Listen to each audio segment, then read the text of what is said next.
Hello, everyone, and welcome to this presentation, Exploring Family Search. For those of you who don't know me, my name is Michelle Janot, and I live in British Columbia, Canada. I've been researching my family history for more than 45 years. In that time, I've made many trips to the Family History Library in Salt Lake City to access their vast collection of microfilm and books. My ancestors traveled a lot, and in fact, that's what first got me interested in genealogy. The picture in the bottom left of the screen is my grandmother and me.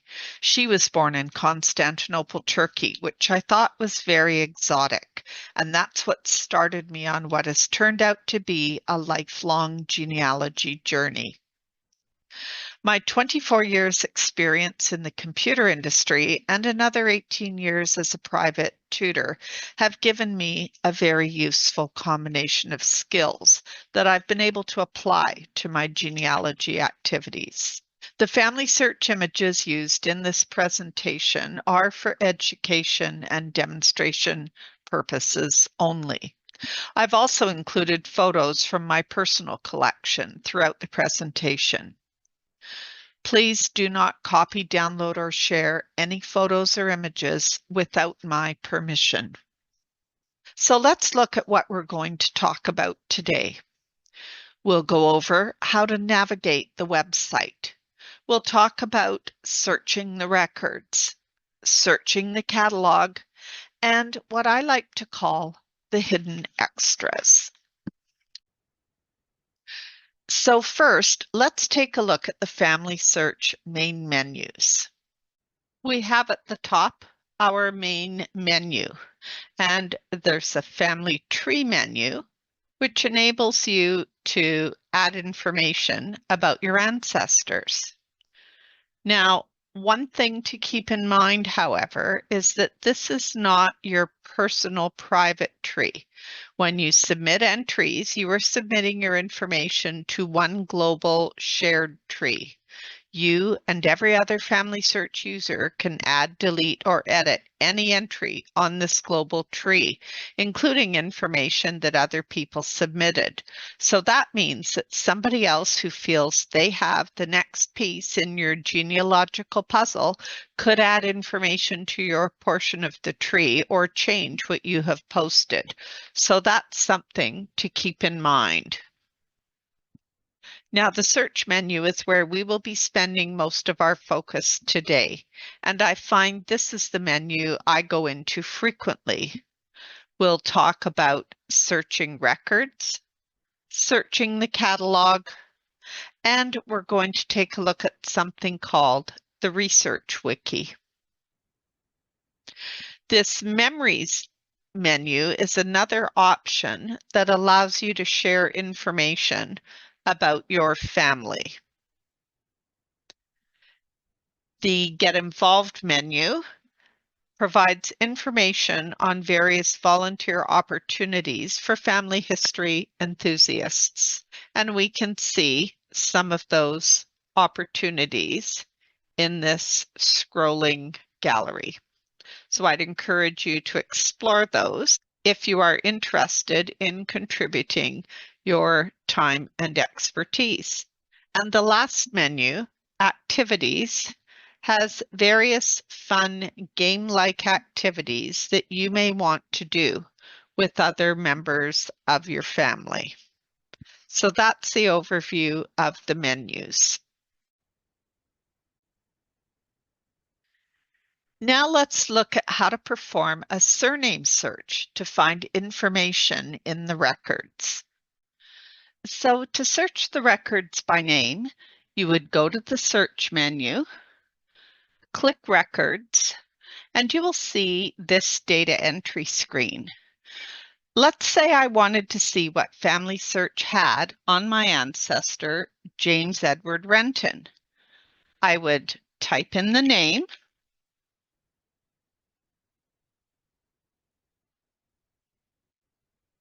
and for now, I won't specify any other options, But if I click this More Options button, you'll notice there's quite a bit more that I could specify.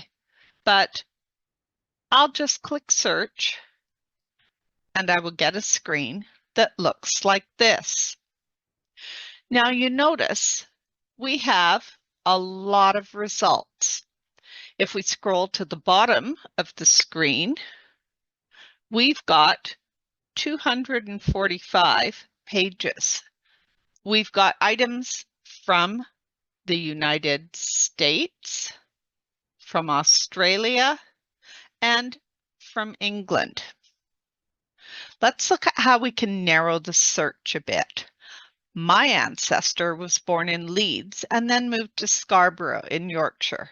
So I'm going to go over to this panel on the right and type Leeds, Yorkshire into the place field. And I'll select from one of the options that's presented to me and then click Search. I now have fewer entries, but it's still a lot to review. Now I've noticed that this ancestor appears in most records using both his first and his middle name. So let's try doing an exact match on James Edward.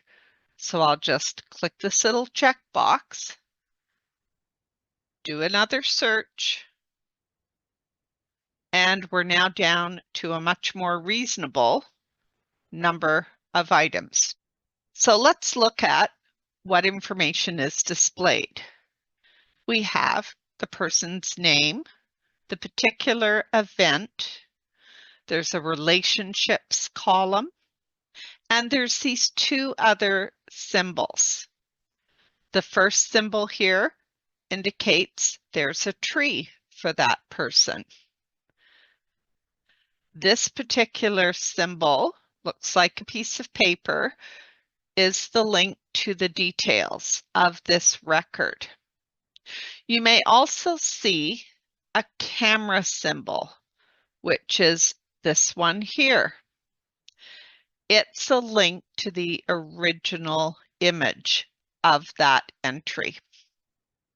To view the details of this census entry, I would click either the document symbol on the far right or the name of the individual. And this opens up a details screen in a new tab on your browser. And you'll notice, in addition to the detailed pieces of data on this particular record, we have a citation area in the bottom left. And if there is a link to the document, it will show up in this top left section of your screen. Sometimes you might see a link to an external website like Find a Grave, Find My Past, or Ancestry. If the link is to a subscription website, you will be prompted to log in to see the image. So that's one way of looking at the details, but there's another option which I use to scan through the search results without ever leaving the search page. So let's look at how you would do that. So I'll just close down this tab and I'll close down this window on the right, and I'm back to where I was with my 13 results for James Edward Renton. So what I can do now is click underneath the name on the left-hand side or anywhere in this events column. So I'll just click underneath the name for this first entry. I now have a panel on the right with those same record details. And I can scroll down to look at the remaining information that we saw on that full page display a few minutes ago. The advantage is I haven't left my search results screen, and I can use these navigation arrows to move through the other search results one at a time. So if I click this forward arrow, it takes me to the next entry, which is the James Edward Renton death registration. That's this second entry on the left. If I click the forward arrow again, I've now moved to this death in 1875. If I click it again, I'm at the Find a Grave entry.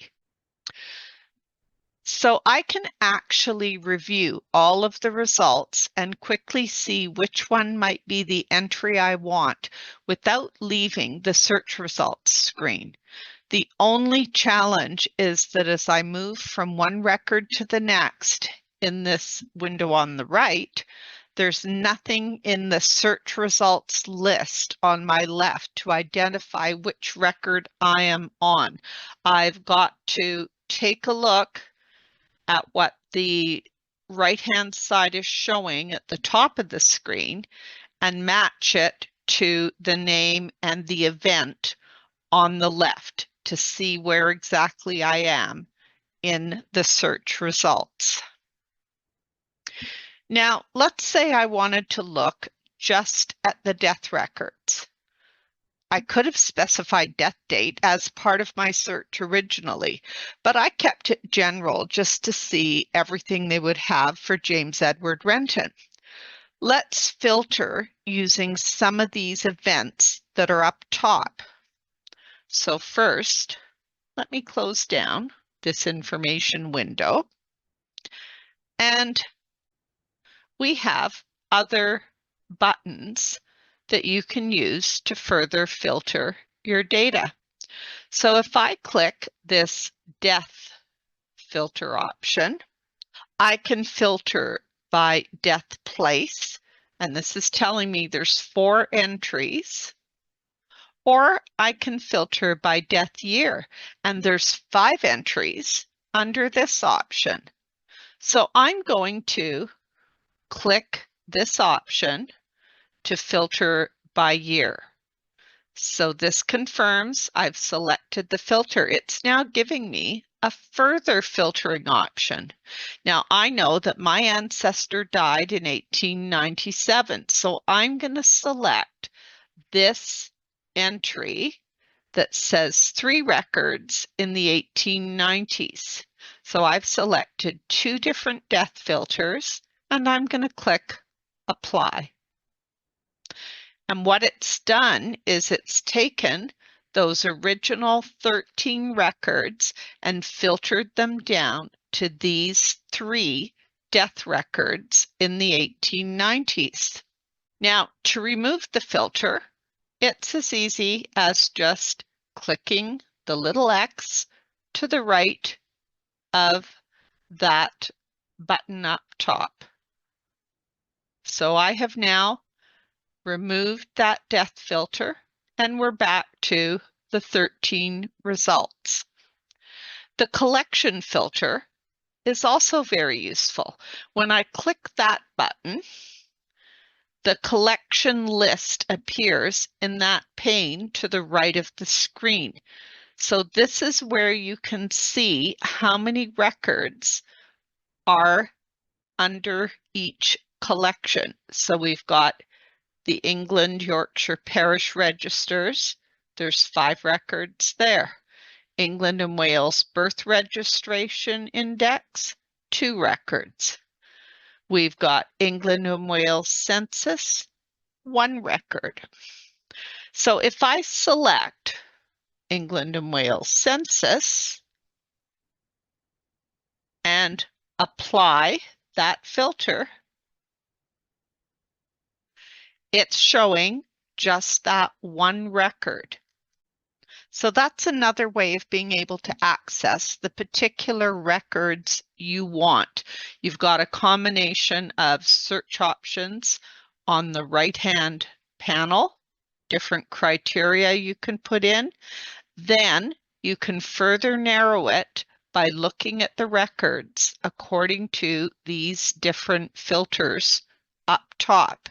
And as I said, to remove a filter from the ones you've applied up top, it's as simple as clicking this button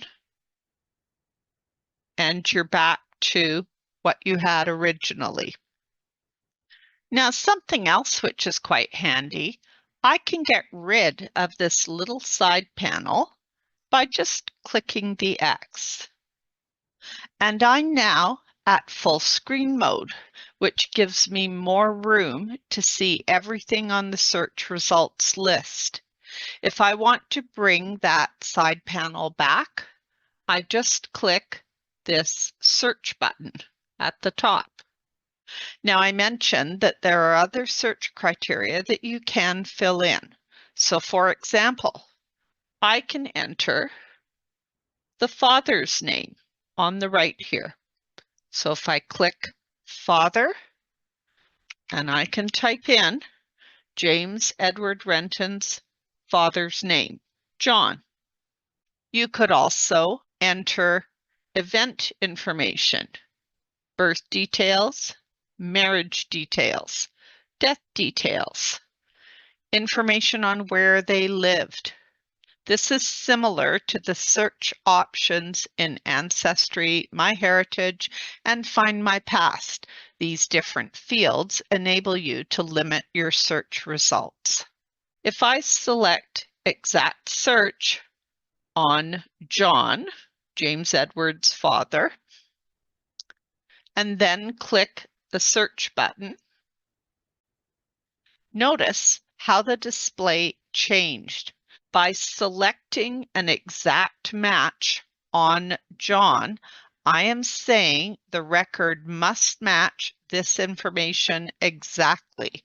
So we are looking for records that must have James Edward as the name.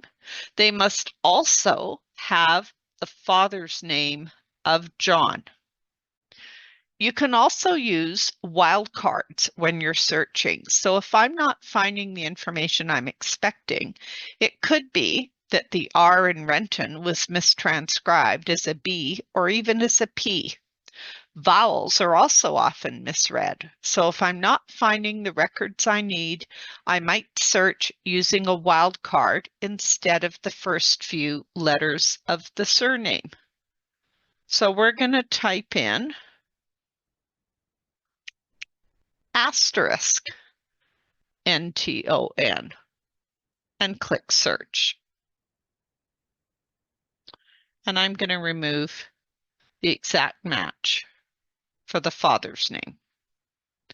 So you can see I'm getting quite a few other surnames in my search results. You can also have multiple wildcards in the same word. So I could do this and click search. This will give me surnames that have the letters NT, but may have something before or after that combination of letters. Let's close down this search window so that I can show you another handy feature. So I will click to close it down. This Preferences button allows you to change the way your search results are displayed. So if I click it, you've got some information on the right. Right now, it's using the fixed table display, which means the information is combined so that you can easily view all of it on a single page. The data sheet option on the right-hand side puts each piece of data in a separate column. This is like an Excel spreadsheet. you can't see everything at once. You'll need to scroll to the right, and there's a scroll bar at the bottom of the screen to view the other information.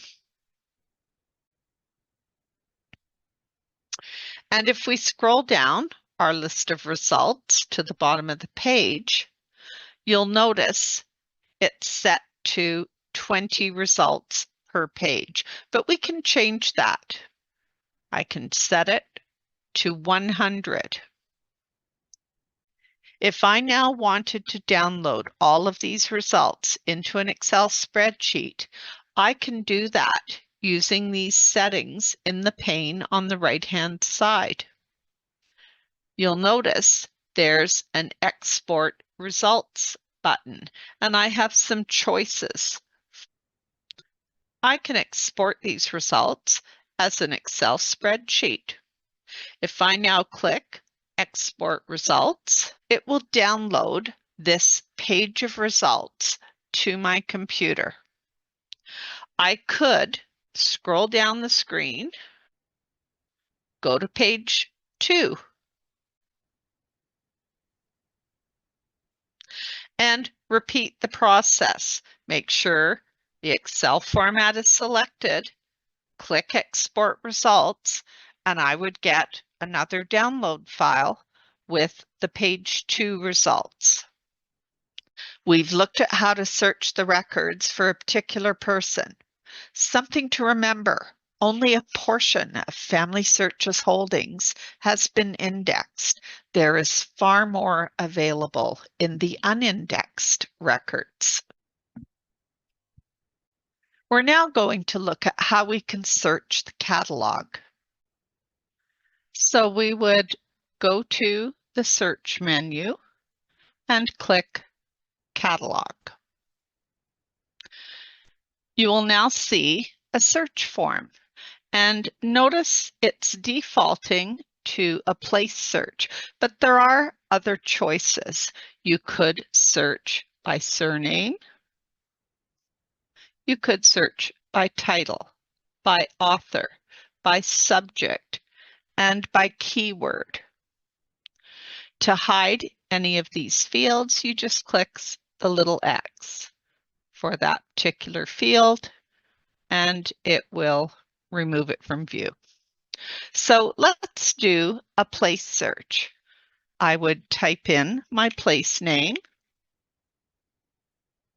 and I'm presented with some choices. I have to select from one of these items. This is how the records will be linked according to the way they've indexed the place. So I'm going to select this first entry and click Search. And you'll notice I've got a list of results on the left here. Watch what happens if instead of a place search, I do a keyword search using the name of that town. So I'll click keyword and just type the name of the town and click search. Notice I have a lot more entries in my search results. And if I scroll down the list, I can see there are a lot of cemetery entries. I've got land records. I've got census information. And if I go to page 3, because I looked at these results a little earlier, I've also got baptism records. So if you are searching by place name, it's worth doing both place and keyword searches because, as you can see, the list of results is very different. Let's talk about subject searches.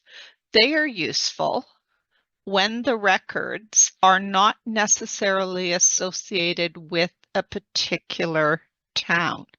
you need to consider what administrative authority would be associated with those records.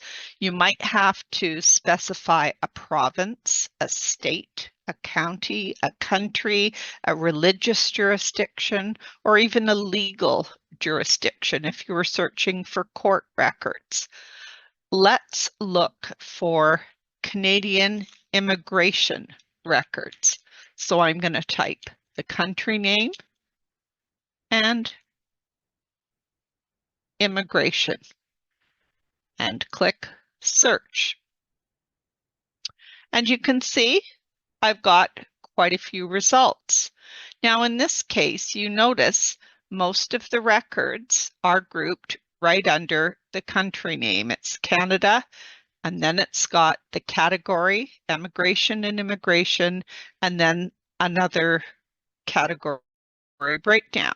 But we do have some records that are held at the provincial category level and some that are also indexed by town. So I could, for example, try putting a province in. And it did find some results. If I try putting the name of a town, it may or may not give me results depending if any records have been indexed for that place. And in this case, it did not find any. We've talked about how to do place, subject, and keyword searches. You can also do a combined search, entering information into multiple search fields. For example, a place search on Leeds, Yorkshire, will give me all the results for that location broken down by topic, such as cemeteries, census, church records, and more. These topics can be entered into the subject field to restrict what is displayed. If, for example, I type cemetery and click search, I won't get any matches because the topic name was cemeteries. So let me correct the spelling and search again. As you can see, I get a list of results. I could also use the keyword search field and type cemetery. In both cases, the place field works with the subject or keyword search fields, limiting my results to the records associated with Leeds. Let's do a keyword search on primitive Methodist records for York. I'll click on this first entry, the York Circuit Primitive Methodist, to display the details. This first section identifies what is covered. Baptisms for the York Circuit, Primitive Methodist Church, 1843 to 1900. This particular webpage has a clickable link.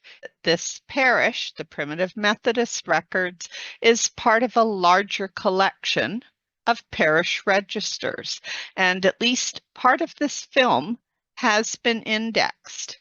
If we click this link, you will see a search screen where you could do a name search just on this particular collection of records. Further down the screen is this section called Film Digital Notes. The first entry covers baptisms from 1843 to December 1867. If you hover over the symbol on the far right of the screen, you can see that this material is only available as a microfilm or microfiche. The other columns indicate the film number, and it shows that these records are item 16. The DGS number means that this film has in fact been digitized. FamilySearch has digitized all of their films, but due to restrictions in some of the contracts with the various archives, not all of these digitized films can be viewed online. And it looks like that's the situation here. The location column indicates that you would have to visit the Family History Library in Salt Lake City to view the film. The next entry, Baptisms, July 1867 to 1901, has a camera symbol, meaning that the images can be viewed online from the comfort of your home. The magnifying glass to the left of that means that at least part of this record has been indexed. Clicking the magnifying glass will take you to a search screen where you can do a surname search of those indexed records. You might also see a camera icon with a little triangle in the bottom right corner. And here's an example of that. The triangle means that the information is available online, but there are restrictions. When I click the icon, it will display a message explaining the particular restriction. In this case, I would have to visit either a family history library or affiliate library to access the images.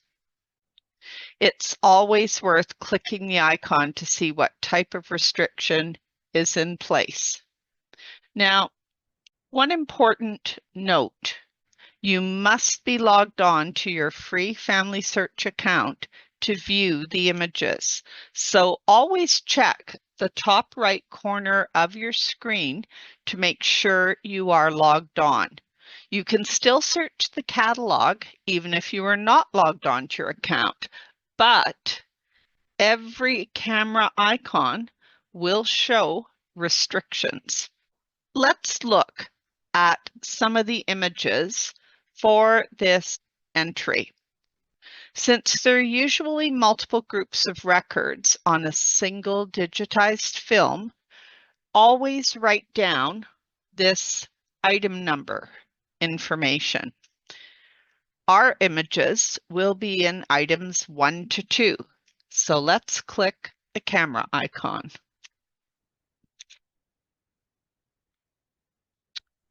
A few things to note. The minute I click on an image, its number is displayed at the top left of the screen. So I'm looking at image 26 of 996. Above this is the digital group number. I can use these forward and back arrows to scroll through the images, just as if I was scrolling through a physical microfilm. Now, sometimes the particular images you want to see might not be the very first item on your microfilm. So if you click this icon, you get thumbnails of all the images. And this lets you see those separator pages, dividing the film into the items. Here is the start of item 2. So I can scroll down, or I can press page down and page up buttons until I find the film image for the end of section 2, and that's this entry here. Here is the beginning of item 3, and similarly, if I scroll down, here's the end of item 3. So knowing the item numbers and looking for those separator images can help you quickly locate where the particular image you want is in this entire set of images. The other thing you can do is type in an image number. So if I wanted to go roughly to the halfway point in this set of images, I could type in image number 495 and press enter. And the image I want is boxed in blue, and it's part of item 10. So if I was looking for an image that was in item 7, I know I'm going to have to go back a little bit. Maybe I'll type in image number 355. So jumping around the film is best done by a combination of typing in an explicit image number up top and guessing where you want to be on the film, and then browsing the images moving forward to kind of fine-tune your location. Now, there are some symbols at the top right of your screen. This grid symbol brings you back to the thumbnails of all of the pages. Notice that there's an eyeball symbol on all of these pages that you have viewed, which is very helpful. You can download an image as a JPEG file. You can also print the image, and the printout has some interesting features. You get the image that you are looking at. You also get some source citation information and a transcript of all of the data in the indexed fields for the image you were looking at. You can also go into full screen mode by clicking this particular symbol. And to exit out of full screen, you just click this particular icon and it brings you back. You can adjust the image in different ways by clicking this icon. We can adjust the brightness, the contrast. You can invert the colors. You can rotate the image, and you can change whether the level of zoom is kept from page to page. You can also reset everything back to the defaults. These plus and minus signs allow you to enlarge or shrink the image. And if I hold my left mouse button down, I can drag the image around and zoom in on a particular field or a particular area of the image, which is very handy, especially if the handwriting is difficult to read. This gear that shows up is a reset button, which resets everything back to the standard view. Now, above these tools, we've got a few other controls. If I click the words dark mode, or if I just click this slider, I can have a black background. We also have something called source box, and this is where you can temporarily save references to images you viewed if you want to return to them later. Let me get out of dark mode. The bottom of the screen has additional information. It's called the info sheet.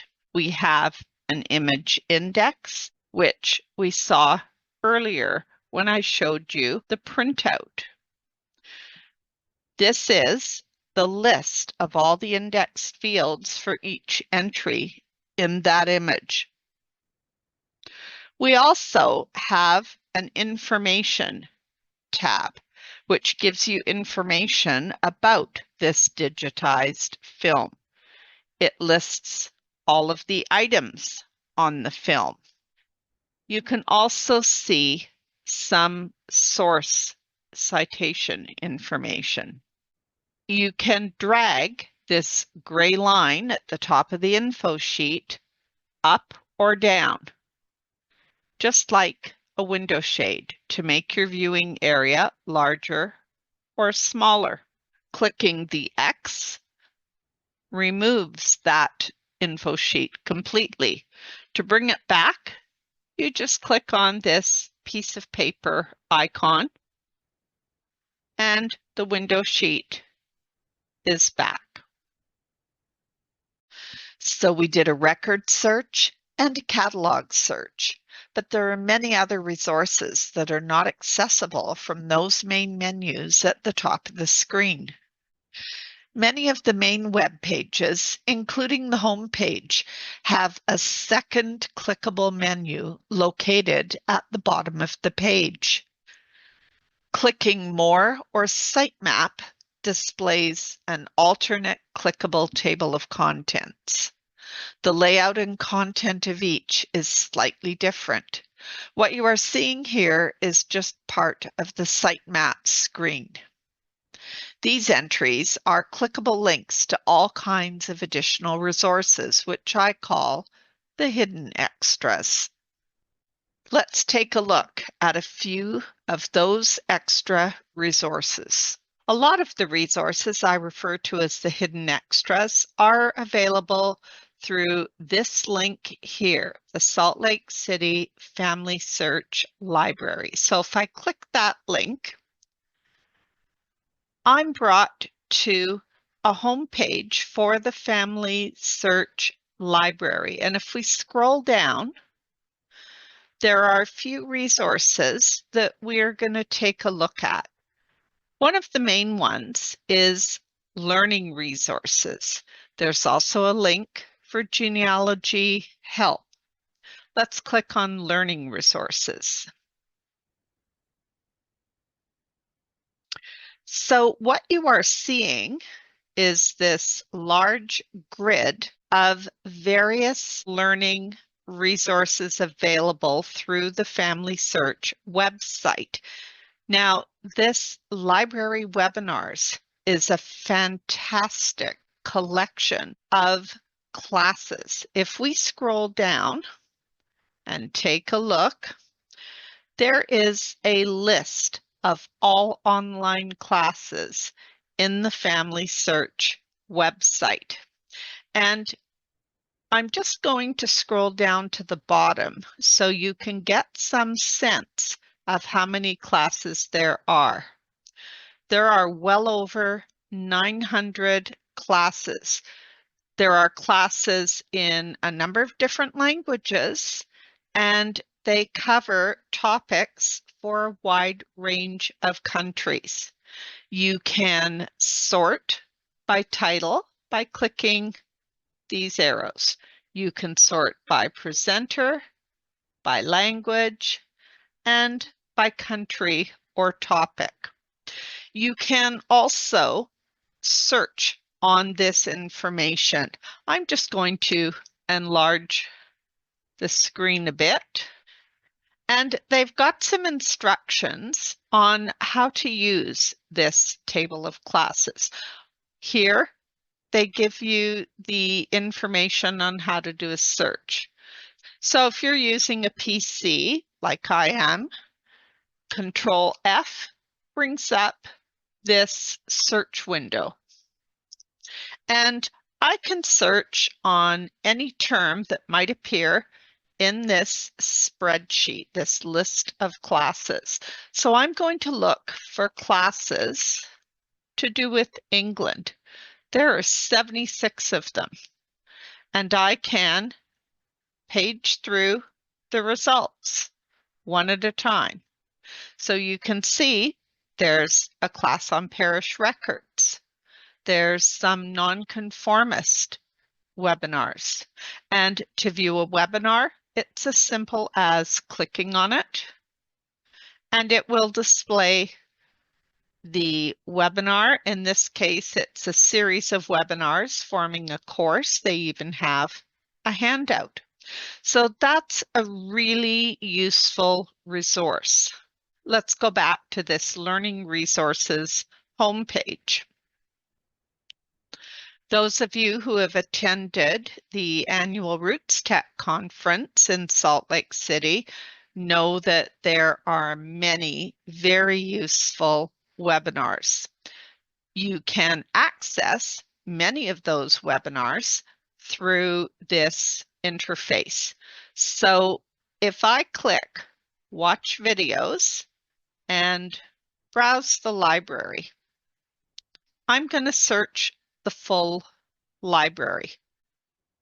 And as you can see, they're saying in total, there's more than 1,500 sessions on 185 topics in over 30 languages. And you can filter by all kinds of different criteria. Normally, what I would do first is make sure I'm filtering just for English, because they have webinars in other languages. I'm also going to look for sessions that were online or online and in person. I may want to look at just the sessions from the most recent year. You can see I've got 346 results. If I'm interested in one of these presentations, I just click the watch button and I can play this video. So this is a really valuable resource. So let's go back to our Learning Resources homepage.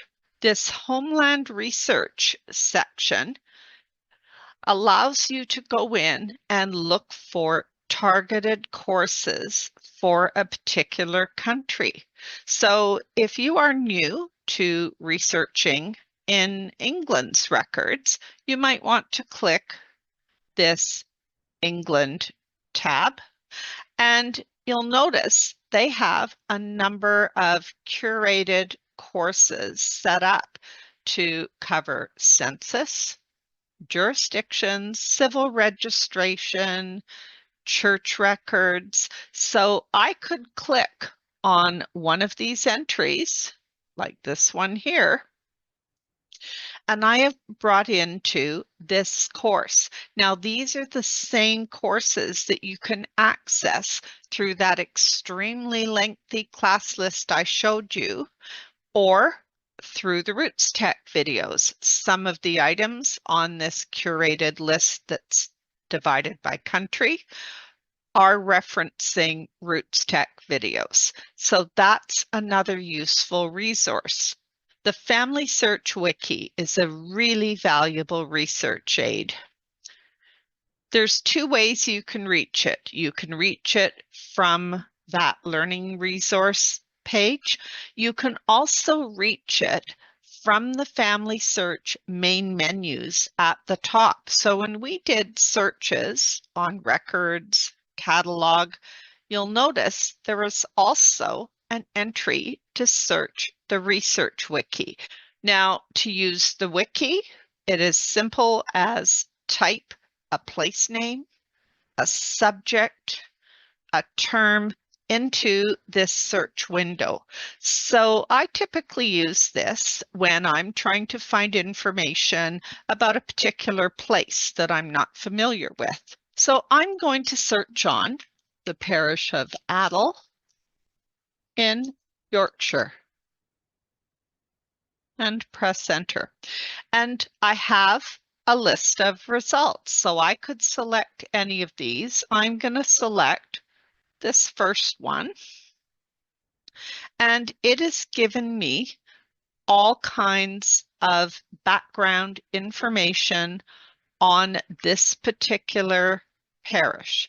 One of the most valuable pieces of information that they have, for those of you doing English research, there is a table summarizing where you can find the parish registers, both indexes and original images. And you'll notice some of the references are to FamilySearch. It also indicates which of the paid websites happen to have the indexes or images for those records. That's a really useful resource. The other thing you can do, if I go back, there is also the option on the right here to do what they call guided research. And this is particularly helpful if you're new to researching in a particular country. So they have guides to helping you find birth, marriage, and death information for these particular countries. So let's say I wanted to research in Scotland. It brings me to a page and then gives me some links. So if I want to find out how to locate Scottish birth records, it gives me a starting point. It identifies substitute records. So it is a guided path for those people who might not be familiar with researching in that particular country. I think one of the other really great features that FamilySearch offers, and I suspect many people don't know about, is this Get Genealogy help. And in addition to a variety of online forum type of help, you can actually get one-on-one online consultations with someone to give you guidance if you need advice on where to look next, if you're stuck on a research problem. And some things to note, this is not a lookup service. It's also not a translation service. So what I would suggest if you are considering using this facility, take a look at the frequently asked questions so that you understand what it covers and what it doesn't cover. If you want to schedule a session, you would click the schedule help and you come to this screen. So basically, you are going to identify what country it is that you need help with. And these are the countries, the areas of research that they offer consultations in. So for example, I might want help with my English research. So I click Europe and I scroll down the list and I would click Ancestors in England.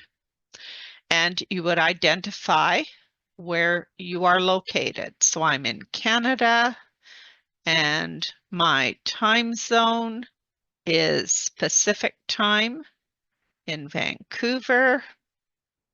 And I'm going to now see a calendar. And it'll take a minute to just refresh and update. And if I click on any of these bolded dates, you can see it showing me what time slots are available. So it would be as simple as clicking a time and saying that I want to continue and then proceed with the booking.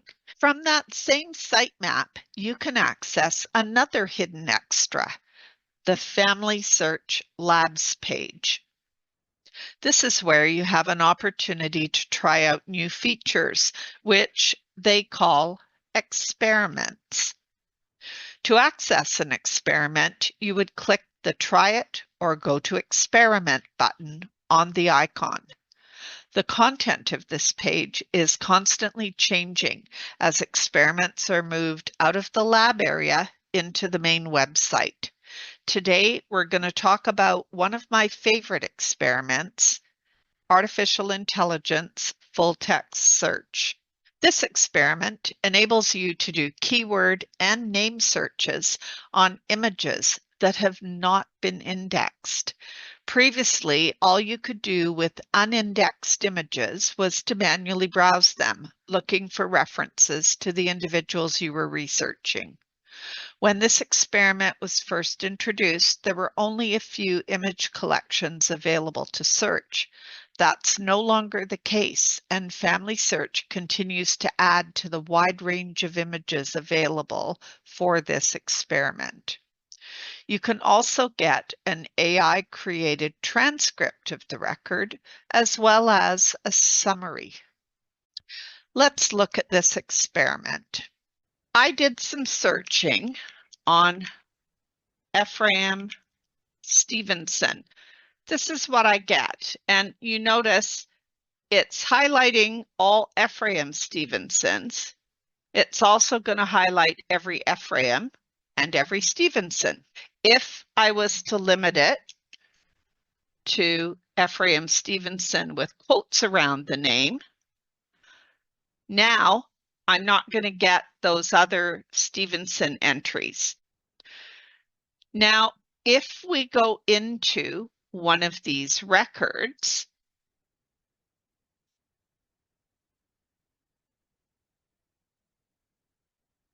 you've got a number of icons here. This grid basically just shows you thumbnails of all the images, all 614 in this particular collection. The image we were looking at was number 76. The one that you were looking at is outlined in blue. If I click back on that blue outlined image, we're back to looking at the individual page. This download button, if I click that, I could choose to download a PDF of this image with the highlighting, or I could say no highlighting, just the PDF image, or I could save it as a JPEG file. And I can also include, if I choose one of the PDF options, I can include both the transcript and the citation. Or I could say, I don't want an image of the page. I just want to download the transcript and the citation information. And then it would download that file to your computer. You can look at the next image either by using the arrows. So this takes me to the next image. This takes me to the previous image. So it's like your backwards and forwards arrows. You could also type in an image number here. I could say, take me to 2 pages from now, image 77, and it'll take me directly to that point. The third way you can navigate is you'll notice at the bottom of the screen, you have this strip of thumbnails. So these are all the images in sequence. So if I click this image here, I've moved to the next page. This is image 78. If I click the one next to it at the bottom of the screen, it's now showing I'm on image 79. So it's exactly the same effect as if I was using these backwards and forwards arrows or typing in an image number at the top of the screen. The other thing we want to look at is this area on the right. So you do have that same download function here. So you can either access it here or access it right where the image screen is. This item allows you to copy the transcript, and that's what we're seeing here. This is an AI-generated transcript. This summarize the document is something different. If you click the down arrow, what it's doing is it's generating a summary of the contents of the document based on that transcription. And you can choose to select and then copy paste that data. When you do the copying up here, this item, all it is copying is the transcript, not this summary. So if you do want the summary to copy and paste it into a document, you would have to select it and then right-click, do a copy, or use a shortcut to copy it and then paste it into a Word document. Some other symbols. This symbol at the top, and you may have to move your video showing all of our heads out of the way, but there's a symbol here. It says dot to bottom when I hover over it. If I click it, what it's done is it's taken that panel on the right-hand side and stuck it underneath the image of the page we're looking at. So you'll notice it's all the same information. We've got our download function, we've got our copy transcript, we've got the summarize the document, there's the summary, and we have our transcript. It's just now the transcript is taking up the full width of the screen. If I want to put this panel back where it belongs, I just click the dot to right symbol and it's back up there. And one more thing I just want to show, I'm going to go back to the list of documents. If you want to see, instead of just looking at all the places where they have highlighted his name, I could click Fact View.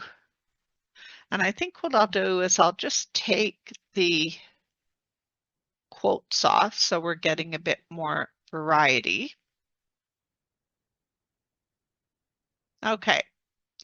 So if I click Fact View, what it's done is it is showing me the information grouped under persons, places, and years. So this allows me to see at a glance for each of these listed documents, the people whose names are matching what I typed in for search criteria. So I'm now seeing Amelia Stevenson as well, because I said Ephraim Stevenson. In other words, give me everything that has an Ephraim Stevenson, but also any Ephraims, any Stevensons.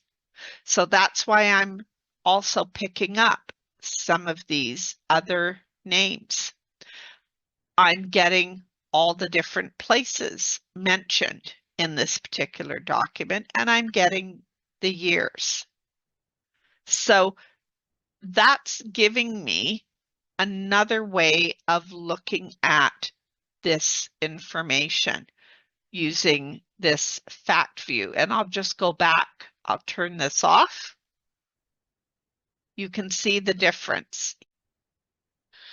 One of my projects in 2022 was setting up a YouTube channel and creating a video every week on some topic related to genealogy. As you can see, There are a number of playlists, including one with other family search videos. These videos are all publicly available. I've provided a link to my YouTube channel in your handout. I hope you enjoyed this presentation. Don't forget to download the handout.